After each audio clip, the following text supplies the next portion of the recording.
waiting for you to stop forcing the pursuit. Much of human suffering is born not from lack but from insistence, an inner pressure that says it must happen now, it must look like this, it must prove my worth. In that tension, life tightens, the current resists, the more you strain, the further things seem to slip away. When you stop chasing, you begin to see clearly. Desire, when driven by fear, becomes a form of blindness. You stop listening to intuition and start bargaining with anxiety. You confuse movement with progress and urgency with purpose. Yet, life does not respond to force, it responds to alignment. There comes a moment in life when exhaustion whispers a deeper truth. What you are desperately chasing may not be running from you, but the river does not rush toward the sea. It flows because flowing is its nature. Letting go is not giving up. It is releasing the illusion that control creates meaning. When you stop chasing validation, people feel your presence rather than your need. When you stop chasing outcomes, opportunities reveal themselves in unexpected forms. When you stop chasing happiness, moments of quiet joy arrive without announcement. What is meant for you does not require panic, it requires readiness. In stillness, something profound happens. Energy once wasted on resistance returns to you as clarity. You begin acting from wholeness instead of lack. Choices feel lighter, timing feels natural, and even obstacles seem to cooperate by teaching rather than blocking. Life starts to meet you halfway, not because you demanded it, but because you finally allowed it. The paradox is simple: what you chase runs, what you trust approaches. When effort softens into intention, when striving transforms into awareness, the doors you were pushing against open inward, and you realize that flow was never something to find. It was something to stop interrupting. 4. Chasing is rarely born from clarity. It often begins in a subtle place where fear disguises itself as ambition and urgency pretends to be purpose. When a person is truly aligned with what they are meant to do, their movement feels grounded, intentional and calm. But chasing has a different energy. It carries tension, restlessness, and a constant sense that something is missing. Fear whispers that time is running out, that others are ahead, that worth must be proven through speed and achievement. Under this pressure, actions become reactive rather than meaningful. Fear-driven chasing disconnects a person from their inner compass. Instead of listening inwardly, they measure themselves against external standards: success, approval, status, or comparison. The mind becomes occupied with outcomes rather than understanding. Every step is taken not because it feels right, but because it feels necessary to escape discomfort. This is why chasing never brings satisfaction. Even when something is achieved, the relief is temporary. The fear simply shifts its focus to the next goal, the next eat. The next thing that must be secured. Purpose, by contrast, does not shout. It does not demand frantic movement. It unfolds through patience and attentiveness. When actions arise from purpose, they feel rooted in meaning rather than anxiety. There is effort, but not desperation. There is discipline, but not panic. Fear-based chasing lacks this steadiness because its fuel is avoidance, the avoidance of inadequacy, failure, rejection, or emptiness. The person is not moving towards something meaningful. They are running away from an inner discomfort they have not yet faced. This inner fear often forms early, shaped by expectations, conditioning, or unexamined beliefs about worth. If value has been tied to performance or recognition, the nervous system learns to equate stillness with danger. Slowing down feels like falling behind. Rest feels like laziness. Presence feels risky. So the individual keeps chasing, hoping the next achievement will finally grant peace. Yet peace cannot be earned through fear. It can only emerge when fear is understood rather than obeyed. Chasing also distorts perception.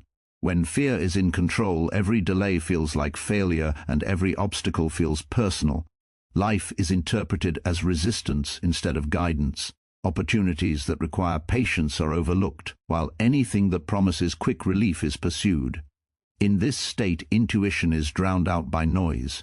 The deeper signals of timing, readiness, and authenticity are ignored in favor of urgency. What appears as motivation is often a stress response trying to regain a sense of safety. When fear loosens its grip, the impulse to chase begins to dissolve. Action becomes more deliberate. Choices feel less like survival strategies and more like expressions of inner truth. Purpose does not rush because it trusts its own unfolding. It moves when movement is needed and waits when waiting is wiser. In recognizing that chasing is driven by fear, a person reclaims the ability to act from awareness instead of anxiety, allowing life to respond to who they are rather than who they are afraid of becoming. 4. Letting go is often misunderstood because it is judged through the lens of fear and control. In a world that praises force, persistence, and dominance, release is mistaken for defeat. Yet letting go is not an act of collapse, it is an act of intelligence. It is the moment when a person recognizes that holding on has begun to distort their inner balance. What is released is not effort or care, but the compulsive need to control outcomes that were never meant to be controlled in the first place. Alignment begins when inner tension ends. Holding on creates friction between what is and what the mind insists should be. That friction drains energy, clouds perception, and narrows awareness. Letting go restores harmony because it returns the individual to the present reality rather than an imagined future or a feared outcome. In this state, actions are no longer forced. They arise naturally from clarity. Strength is no longer measured by resistance, but by responsiveness.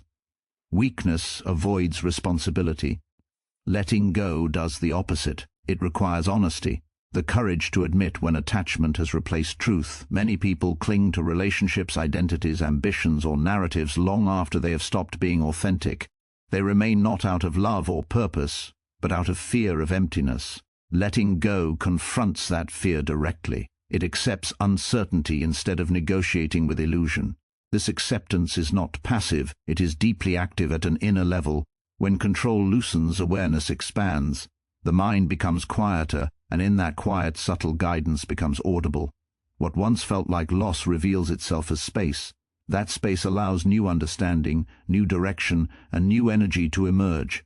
Alignment is not something that is achieved through effort, it is something that is uncovered when unnecessary tension is removed.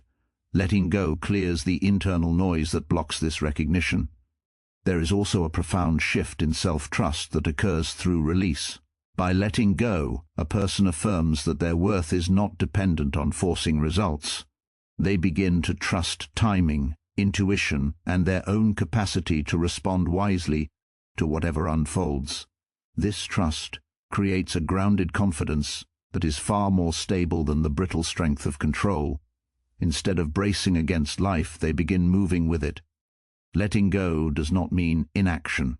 It means right action. It is the difference between pushing a locked door and noticing the open path beside it. Energy once spent on struggle becomes available for creativity, presence, and discernment. Decisions feel cleaner. Boundaries feel clearer. The inner sense of direction becomes steadier because it is no longer distorted by attachment. In alignment, effort feels light even when challenges arise. There is resilience without rigidity and commitment without obsession. Letting go allows a person to meet life as it is, rather than as they fear it might become. In that meeting, strength reveals itself not as control but as coherence between inner truth and outer action. 4. Flow begins where resistance ends, because resistance is a state of inner conflict, while flow is a state of inner cooperation. Resistance forms when the mind argues with reality, when it insists that life should be different from what it is in this moment. This argument creates tension, and tension fragments attention. Energy that could move forward becomes trapped in opposition. The body tightens, the mind accelerates, and perception narrows.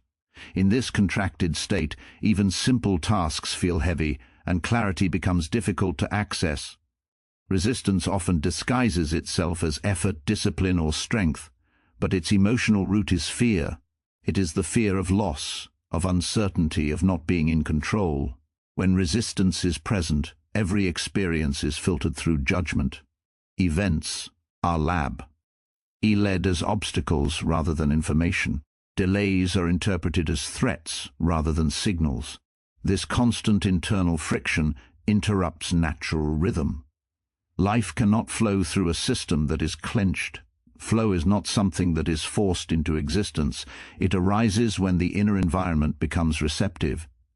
When resistance ends, attention returns to the present moment instead of being scattered across imagined futures and unresolved pasts. The mind softens, and with that softness comes responsiveness.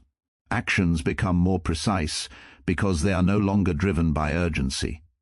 Timing improves because awareness is no longer clouded by struggle. Ending resistance does not mean denying pain or pretending that difficulties do not exist. It means removing the added layer of psychological opposition that says, this should not be happening. Pain is a direct experience. Resistance is the refusal to allow that experience to be felt and understood. When resistance drops, pain transforms into information. It communicates boundaries, adjustments, and lessons. In this way, what once blocked movement begins to guide it. The body understands flow instinctively. Breath, heartbeat, and movement all operate through cooperation rather than control. When the mind aligns with this natural intelligence, effort becomes efficient. Instead of pushing against circumstances, a person begins to work with them. Obstacles are navigated rather than confronted head-on. Solutions appear not through force but through insight. This is why moments of clarity often arrive when one stops trying to think their way out of a problem. Resistance also distorts identity. When a person is resisting, they define themselves by what they oppose. This creates rigidity. Flow, by contrast, allows identity to remain flexible. A flexible identity adapts without losing integrity. It responds instead of reacts. It learns instead of defends. In this state, change no longer feels like a threat but a movement. As resistance dissolves, energy previously consumed by struggle becomes available for creation. Creativity, intuition, and presence begin to operate together. There is a sense of being carried rather than dragged. Effort still exists, but it feels synchronized with life rather than imposed upon it. Flow emerges not because circumstances become easy, but because the inner stance toward them becomes open. Where resistance ends, movement resumes, and life regains its natural rhythm. Stillness is often misunderstood as inactivity, yet it is one of the most powerful states a person can enter. In stillness, the constant noise of reaction, planning, and self-correction quiets enough for deeper perception to emerge. The mind, when left uninterrupted, has a natural capacity to organize itself. Clarity does not need to be forced. It arises when the interference stops.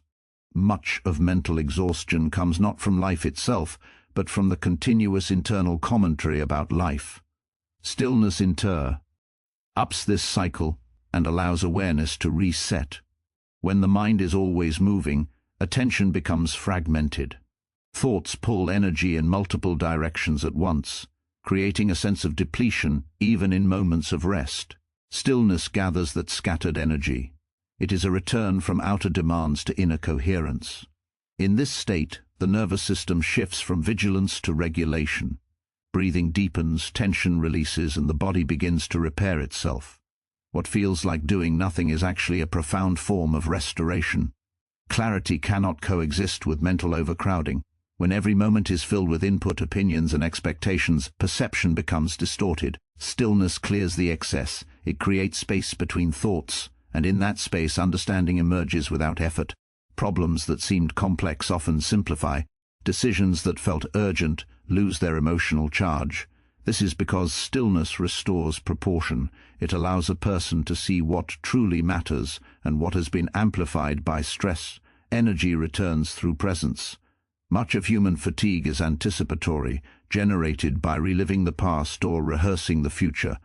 Stillness anchors awareness in the present moment, where energy is actually available. The present does not drain, it nourishes.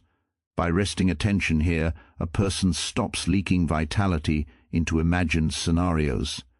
This is why even a brief moment of genuine stillness can feel more refreshing than hours of distracted rest.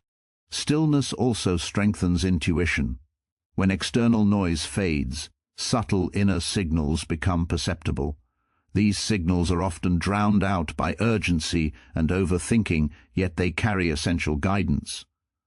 In stillness, one begins to sense timing rather than forcing action. There is a quiet knowing that does not argue or persuade, it simply points. Acting from this place requires less effort because it aligns with natural momentum. Rather than withdrawing from life, stillness prepares a person to meet it more fully. Action that follows stillness is cleaner, more efficient and less reactive. Energy is not wasted on unnecessary conflict or indecision. Instead, it is directed where it matters most. The clarity gained through stillness reduces the need for constant correction and repair. As stillness becomes familiar, resilience deepens. External chaos loses its power to dominate inner experience. A person learns that clarity and energy are not things to be acquired from the outside, but qualities that return when space is honored. In this quiet return, the mind regains its balance, and life begins to move forward with less effort and greater precision. 4. What is meant for you carries a different quality than what is pursued through force. It does not announce itself through exhaustion, confusion, or constant resistance. Struggle often feels familiar because it has been mistaken for commitment. Yet true alignment rarely demands that you abandon your inner balance. When something is genuinely meant for you, there is effort, but the effort feels purposeful rather than draining. It strengthens rather than depletes. Even when challenges arise, struggle usually appears when there is a misalignment between inner truth and outer direction. The mind insists while intuition hesitates. Fear pushes forward while awareness pulls back. This inner division creates friction, and friction is felt as heaviness. Many people interpret this heaviness as a sign that they must try harder, but often it is a signal to pause and listen. What is meant for you does not require you to betray your clarity or silence your inner knowing. Ease does not mean absence of difficulty. Growth naturally involves discomfort, learning, and adjustment. The difference lies in the nature of the experience. Aligned difficulty refines you, unnecessary struggle erodes you. One expands capacity, the other drains vitality. When something is meant for you, obstacles teach rather than punish. They guide timing, deepen skill, and clarify intention. When something is not aligned, obstacles repeat without resolution, creating cycles of frustration rather than progress. Struggle is often fueled by attachment. The more tightly a person clings to an outcome, the more pressure they place on themselves and on life. This pressure distorts perception. Signs of misalignment are ignored, and persistence becomes compulsion. What is meant for you invites participation, not coercion. It responds to consistency, not desperation. The path may require patience, but it does not require self-abandonment. There is also a difference between effort and force. Effort is steady and responsive. Force is rigid and impatient. Effort adapts to feedback, while force resists it. When you are moving in the right direction, life offers subtle confirmations, moments of clarity, supportive encounters, and a sense of internal coherence. These are not guarantees of ease, but indicators of resonance. Struggle dominates. When action is disconnected from these signals, trust plays a crucial role. Without trust, every delay feels threatening and every challenge feels personal. With trust, movement becomes more relaxed, even in uncertainty. This trust is not blind optimism. It is an attunement to your own inner state. When something continually requires you to override your values, intuition, or well-being, it asks for a price that alignment never demands. What is meant for you unfolds through cooperation between intention and timing. It does not rush, and it does not punish pauses. It allows space for growth without insisting on suffering as proof of worth. When you stop equating struggle with meaning, you begin to recognize the quiet steadiness of what truly belongs in your life. In that recognition, movement becomes simpler, energy becomes cleaner, and progress feels like participation rather than resistance. 4. Trust alters the direction of effort. When trust is present, life no longer feels like something to be chased or conquered, but something that responds. Movement begins to come toward you because your inner state is no longer signaling fear or lack. Trust creates openness, and openness is inviting. It softens the boundaries that urgency builds and allows possibilities to recognize where they belong. Without trust, action is driven by anticipation and defense. Every step is taken with the underlying assumption that something might be taken away or missed. This tension pushes life outward, creating distance. People sense it, opportunities sense it. The more tightly you grip, the more elusive outcomes become. Trust reverses this pattern by removing the signal of desperation. It communicates readiness rather than need. Trust does not eliminate action, it refines it. Instead of scattered movement, energy becomes focused. Choices are made from understanding rather than fear. When you trust yourself and the unfolding of events, you respond instead of react. This responsiveness is magnetic because it aligns timing with awareness. You are present enough to notice what is approaching, rather than too busy forcing what is not. Movement toward you often arrives subtly. It appears as a conversation that opens a door, a pause that reveals clarity, or a delay that redirects you towards something more fitting. Trust allows these movements to be recognized rather than dismissed. When trust is absent, such moments are overlooked because they do not match the expected form. Trust widens perception, allowing you to see support where you once saw absence. There is also a physiological dimension to trust. When trust is cultivated, the body relaxes. This relaxation improves perception, decision-making, and creativity. You become more receptive, and receptivity is essential for movement toward you. A tense system repels, a regulated one attracts. This is not mysticism, but alignment between inner state and outer engagement. Trust also changes how time is experienced. Urgency compresses time, making everything feel late. Trust expands time, allowing events to unfold in sequence rather than collision. In this expanded awareness, patience becomes natural rather than forced. You stop interrupting processes that are still forming. This patience creates space for life to complete its own movement toward you. When you trust, you stop sending mixed signals. You no longer say one thing outwardly while fearing another inwardly. This coherence is powerful. It clarifies intention without pressure. People, circumstances, and opportunities respond to clarity. They move toward what is stable, not what is frantic. Trust is not passive hope, it is active alignment. It requires the courage to remain present without guarantees. In doing so, you allow life to meet you rather than chase it. Movement becomes reciprocal. Instead of exhausting pursuit, there is recognition. What approaches does so not because it was forced, but because trust made space for it to arrive. And so the coup, i.e. truth, reveals itself. Life does not move away from you. It responds to how you stand within it. When chasing softens into trust, resistance dissolves into acceptance, and effort aligns with awareness. The struggle that once felt necessary fades. You realize that flow was never something to earn, prove, or force. It was waiting for permission. In releasing fear, honoring stillness, and trusting what unfolds, you allow life to meet you naturally. What is meant for you arrives not through exhaustion but through alignment, and in that alignment, everything begins to move with you rather than against you.